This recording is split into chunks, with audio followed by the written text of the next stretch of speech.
Assalamualaikum warahmatullahi wabarakatuh. Gimana teman-teman? Masih semangat? Ya, pada pagi hari ini saya Suhali Fahmi akan mempresentasikan tentang teknologi pendidikan sebagai model untuk problem solving di dalam masalah pendidikan. Kita bisa semak bahwa kemajuan teknologi yang ada di Indonesia ya semakin merata, di mana teknologi yang ada memungkinkan untuk para siswa dan guru maupun dosen untuk bisa saling bersinergi di dalam meningkatkan kesejahteraan pendidikan. Meskipun demikian, pendidikan yang ada di Indonesia itu masih tertinggal jauh. Maka tugas dari kita semua, terutama para calon guru, adalah bagaimana kita meningkatkan fasilitas pendidikan yang ada ini menuju atau disamaratakan dengan negara yang sudah maju seperti halnya Malaysia maupun Singapura.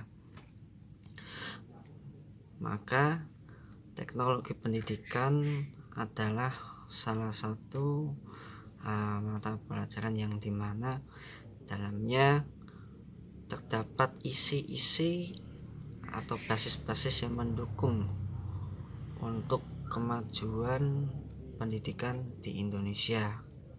Sekian, terima kasih. Assalamualaikum warahmatullahi wabarakatuh.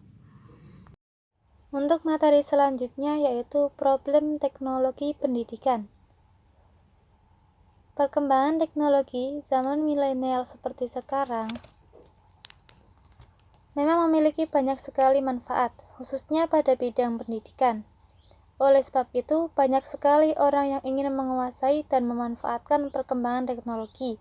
Namun tidak bisa dipungkiri, pemanfaatan TIK di dalam sektor pendidikan memiliki beberapa kendala, di antaranya yang pertama yaitu kurangnya pengadaan infrastruktur TIK, yang kedua masih digunakannya perangkat multimedia, yang ketiga yaitu kurangnya infrastruktur telekomunikasi dan perangkat hukum yang mengaturnya, dan yang keempat yaitu mahalnya biaya pengadaan dan penggunaan fasilitas TIK. Solusi atas permasalahan perkembangan teknologi pendidikan di Indonesia untuk mengatasi kendala-kendala tersebut diperlukan langkah-langkah penyelesaian yang sekaligus berfungsi sebagai prasyarat keberhasilan penetapan TIK dalam pembelajaran. Menurut Mahmud, dalam bukunya yang berjudul ICT untuk Sekolah Unggul, dapat beberapa persyaratan agar dapat menetapkan pembelajaran berbasis teknologi informasi dan komunikasi, yaitu tersedianya sarana-prasarana yang menunjang pembelajaran berbasis TIK. Lebih lanjut dijelaskan beberapa persyaratan yang harus dipenuhi dalam menetapkan pembelajaran berbasis TIK, yaitu sebagai berikut. Yang pertama yaitu guru dan siswa harus memiliki akses terhadap teknologi, digital, dan internet dalam kelas, sekolah, dan lembaga pendidikan. Yang kedua, harus tersedia materi yang berkualitas, bermakna, dan dukungan kultural bagi guru dan siswa. Yang ketiga, guru harus memiliki pengetahuan dan keterampilan dalam menggunakan alat-alat dan sumber-sumber digital dalam kegiatan pembelajaran. Dan yang keempat, harus tersedianya anggaran atau dana yang cukup untuk mengadakan pengembangan dan merawat sarana-prasarana teknologi informasi dan komunikasi tersebut. Yang kelima, adanya kemauan dan dukungan dari semua pihak, dalam hal ini kepala sekolah, guru, dan peserta didik untuk menetapkan pembelajaran dengan dukungan teknologi, komunikasi, dan informasi tersebut. Terima kasih. Baik, terima kasih. Materi yang selanjutnya adalah klasifikasi problem pendidikan. Apa saja sih masalah-masalah yang sering terjadi di dalam pendidikan itu? Yang pertama adalah masalah fundamental. Masalah fundamental artinya dari kesatuan sistem itu adalah suatu cara yang disusun secara keseluruhan dari tingkat perencanaan hingga penerapannya ke arah tujuan pendidikan.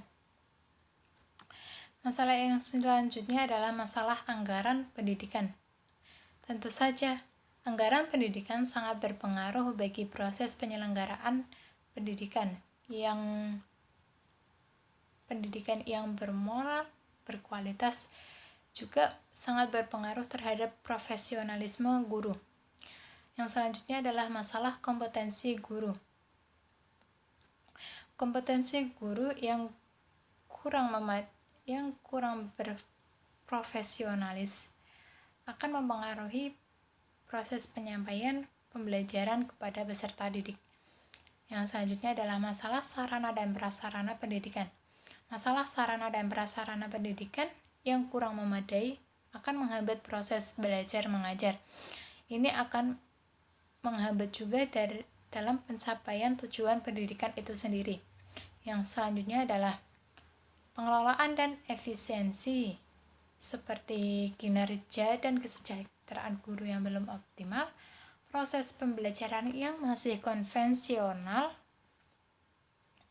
yang jumlah kualitas buku yang kurang memadai. Yang selanjutnya adalah mutu sumber daya manusia pengelola pendidikan yang masih rendah. Mungkin itu saja dari saya. Untuk materi selanjutnya akan disampaikan oleh pemateri selanjutnya. Terima kasih. Assalamualaikum warahmatullahi wabarakatuh. Nama saya Muhammad Lazimi Fikrinati, NIM 2119359. Di sini saya akan melanjutkan dari pemakalan sebelumnya mengenai teknologi sebagai model pemecah masalah. Penggunaan teknologi dalam dunia pendidikan membawa pengaruh yang positif, membuat pembelajaran lebih menarik, inovatif, kreatif, dan interaktif. Para ahli pendidikan telah menemukan berbagai pengembangan model pembelajaran antara lain yaitu 1. Model reasoning and problem solving reasoning. Problem solving adalah kegiatan untuk menemukan jawaban dengan pemahaman, pengetahuan, ataupun keterampilan dari yang telah diketahui sebelumnya. Yang kedua yaitu model inquiry training, yaitu model dengan menghadapkan masalah, menemukan masalah, mengkaji data, dan menganalisisnya. Yang ketiga yaitu model problem based instruction, yaitu model pembelajaran yang mengacu kepada konstruktivitik yang lebih mengutamakan kegiatan belajar siswa dan pemecahan masalah otentik. Selanjutnya, model pembelajaran perubahan konseptual. Model pembelajaran ini merupakan menciptakan belajar yang positif, menciptakan pemahaman yang mendalam, menciptakan kreativitas dalam pembelajaran.